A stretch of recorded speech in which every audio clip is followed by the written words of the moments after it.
Hi everybody, there is so much happening on the farm at the moment. The biggest development is Kevin and Ava are now used to the trailer. I've been working on this for a couple of weeks now. They've been having their feed ration in the trailer and now they're happy going in there. So this is really important because they both need to leave the farm soon. Kevin to be processed, Ava to go to a new home. In looking at the costs of running the farm, one of the killers has been the pig feed. They eat a lot due to their size. They do forage as well, but the feed has cost me a lot of money. So they're all going to move on to new homes, the large pigs, and next year I will have a look and see if there is a more cost-effective pig, maybe something like a cooney, but it's going to need a lot of research, and I'll have the winter off and regroup in the spring. But so much else is happening on the farm. I'm going to take you down and have a little look at how we're feeding the lambs at the moment with this drought and the lack of grass growing. So you can see here the condition of the grass is pretty dried up and shriveled. There is some green matter and they are eating it still, but this has been my solution. As you can see here, they are quite happily nibbling and feasting on goat willow. Goat willow, it's not quite the same as the willow that I use for the firewood or the willow domes and things like that. This is a more bushy variety, and as the name suggests, it's great for forage, being goat willow. It also tolerates our wind and our salt air, and what I'm doing each day is cutting bundles of that. Hello, you come to say hello, haven't you? Bundles of that and popping it in the field, and they're stripping it bare, so they're getting plenty of feed. So this is today's forage. I know they're getting enough because mostly this is yesterday's. It's stripped bare, but there's just a few little bits of leaves that they've left, so they've obviously had enough and left a little bit. And then I've cut new fodder for them for today, and that's supplementing the small amount of grass that they can still find. It's very concerning at the moment, blue tongue in the area. None of these guys seem to be affected yet, and now I'm balancing off why they're fit and young and healthy. Although they're not quite up to the weight I would want to, do I cut my losses and send them to the abattoir while they are healthy and strong, or do I risk leave them a bit longer to get a bit bigger before I send them off? As I say, they're all fit and healthy and strong at the moment. None of them have any symptoms or signs that they could have blue tongue. They're bright eyes, they're energetic, they're eating well.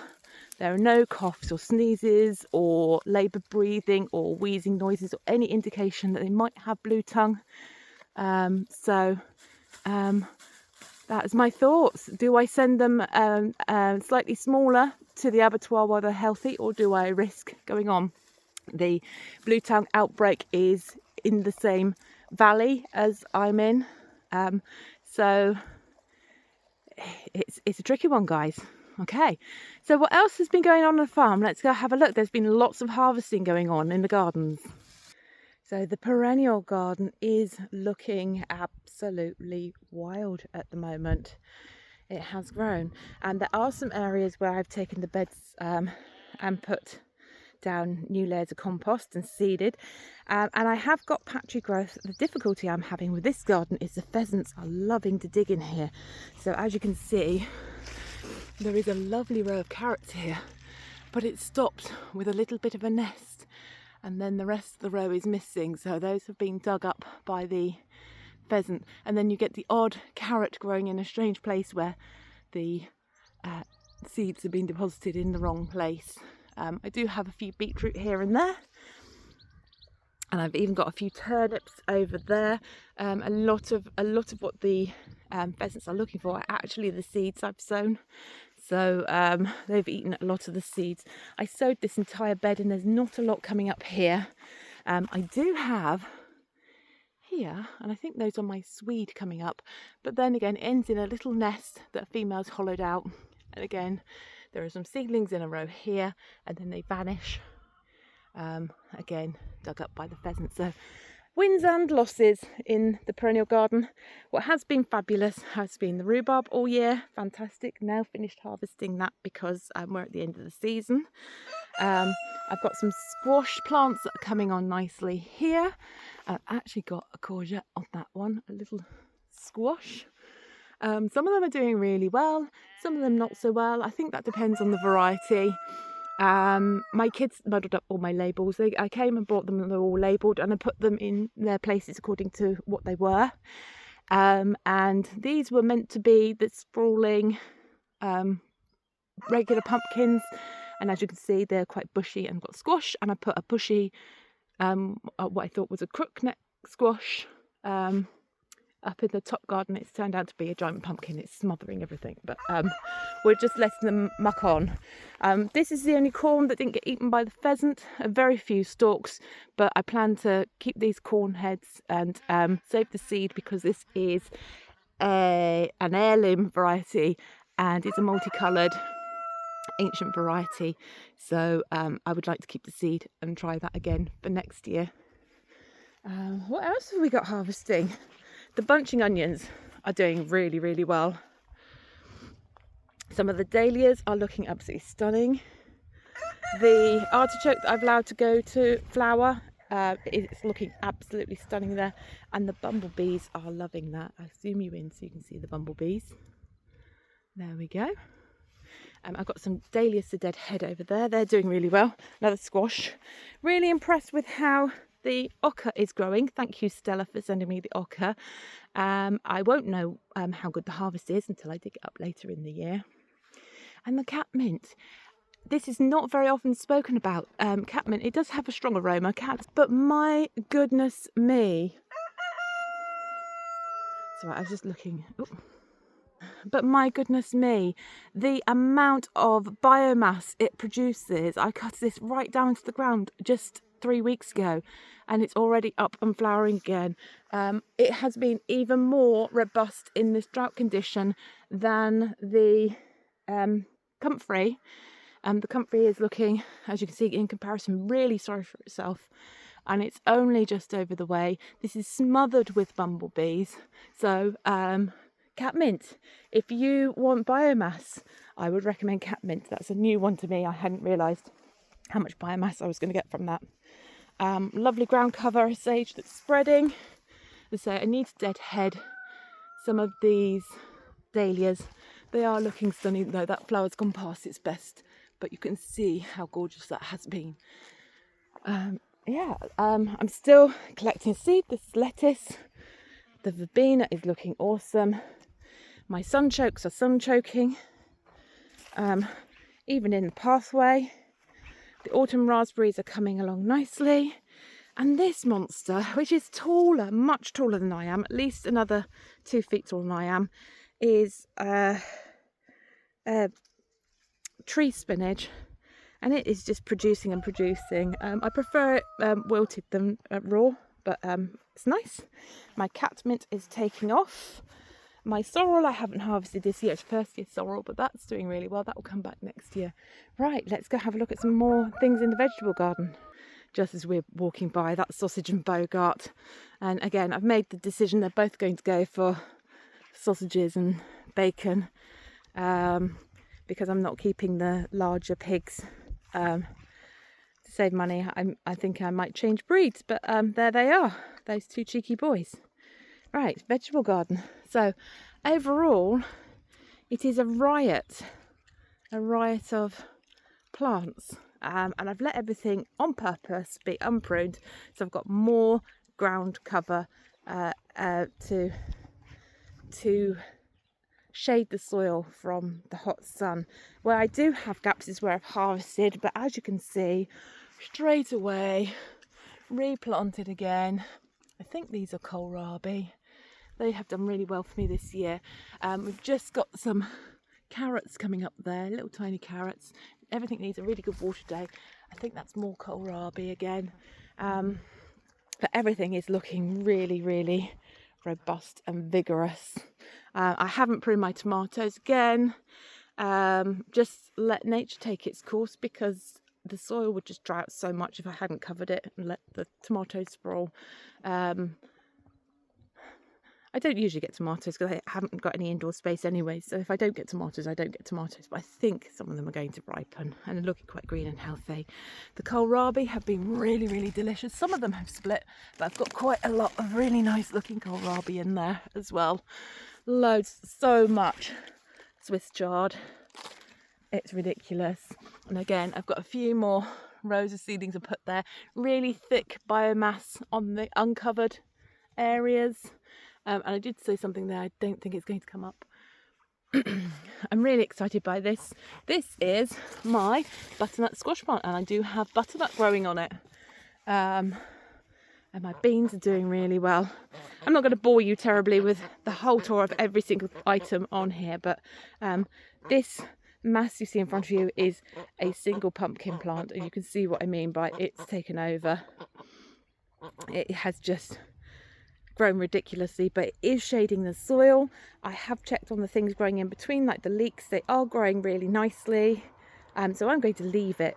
At the moment, with the hot dry weather, it's doing a good job of protecting my soil, so I'm just going to let that go wild. You can tell everything really needs a good water because the leaves are going a little droopy on my runner beans, but the runner beans are coming in now, hot and heavy, so that's good. The squash are coming in. This is my giant onion. It's my last remaining one I've left in. I think I'm going to dig it up really, really soon because this is the last leaf. It's not looking the best leaf, and there isn't another new one coming, so I think it's done growing. So I think I'm going to dig it up and measure it for peat in a couple of days, probably my next day off. But I want to make a video of that for peat, so that will be something coming up. Right. The peas, they look a mess, but I'm saving those for seed.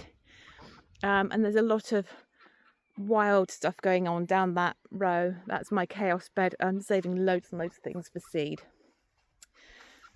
There is my largest pumpkin at the moment. I'm going to zoom. That's my largest pumpkin to date. Sitting on a bed of straw. It's doing a grand job. Now, I can't give you a farm update without showing you these amazing guys. Now, I'm about to change their water because it's mucky. But this is Ducky and Crackerjack. They're also going to get their run moved again today. Open them up, have a look. So these two guys, they're in here. They will free range, but at the moment, every time I let them out for a run around, Crackerjack just ditches poor old Ducky because he returns to his original flock. But they are gorgeous. I think Crackerjack has stopped growing. I think he's full size. You can see that Ducky is just a little bit smaller because he's 4 weeks younger, 4.5 weeks younger. I set his eggs in the batch after Crackerjack, and they are a 28-day hatch. But they are both boys, I think, and they are going to be my slug patrol, and they will live in the perennial garden. And we're going to have a quick look and see where we are to with the chickens for this year.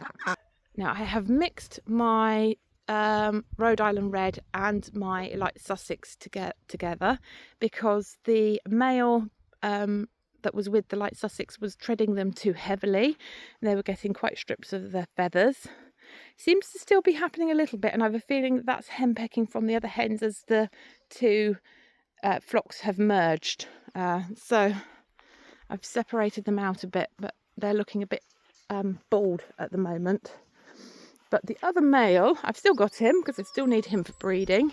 So I think I might separate them again because I think these Rhode Island Reds, although they're not as big in size, they are a little bit more bullying and they have better conditions. So I think the light Sussex are being bullied by them a bit. So I'll separate them out again because I did make the run straight through instead of having it in two halves. So I think I will divide that again. This is Rooster Gooster, and he's a gentleman. I will leave him with his girls. And this guy goes on regular time out now, so he has his run. You can see the girls. He's got company. He goes in with them now and then, but he's just too rough to be in with them all the time. And I can't put him with another rooster. He would fight. So he has his regular time outs here, has a few days here. He goes back with his girls for a bit, and then he goes back to a time out. These are the last few girls that are for sale this year. They have already been sold, but they're waiting to go to their new home. I think they are going either Monday or Tuesday. So they are Light Sussex Rhode Island Red Cross, and there's one single Rhode Island Red in there, and you could tell the difference. You can see in the background there's one that has very orange legs. That is because that is the pure Rhode Island Red, and the others are hybrids. And that's it for chickens. Oh no, we've got the Australorp, but we'll skip those for today. Now I've got one last harvest thing to show you, and then we're all done.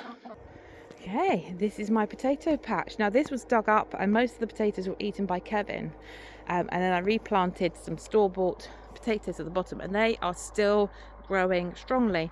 But these ones at this end, the original ones, have all died back. So I am going to today have a look at harvesting these. So I'm going to have a look and see what we've got in terms of the harvest. If you remove the straw, you can see we have got quite a few potatoes here. So I will go through and harvest those, and once I'm done I will show you what I've got. So I have harvested just 2 plants there and 2 plants there, and this is my harvest bucket. Now Kevin came and dug up and ate all my seed potatoes, and I put back what I could find, so I'm not sure what the varieties are, but I have this one with the pink hints that was grown on one side, and the other side predominantly was the white potato. I've got more of the white potato that grew better. I've got a little bit of slug damage in a couple of them, which I'll cut out and use first, but mostly they're pretty good potatoes. Yeah, I'm happy with that, considering usually I'd expect a much bigger yield, but because Kevin dug them all up and had a good snack on them, I wasn't really expecting very much, and I do still have the largest part of the patch to dig up. I haven't grown nearly as many potatoes as I wanted to this year, but it will keep us going. There's probably a month's worth of potatoes here because there are only 3 of us at the moment at home, and I am still ploughing my way through my first earlies, so I will use the damaged ones here first, and then I will use the rest of these after my first earlies. But it's pretty good, clean harvest. Happy with that, and I've got some that are pretty good size. Not many, but there's a couple of jacket potatoes in there. Anyway, thank you very much for joining me. I've had a great day so far. It's been fun touring the farm, and I appreciate your time. If you have enjoyed the video, please hit the like and subscribe buttons, and I will see you next time. Take care. Bye.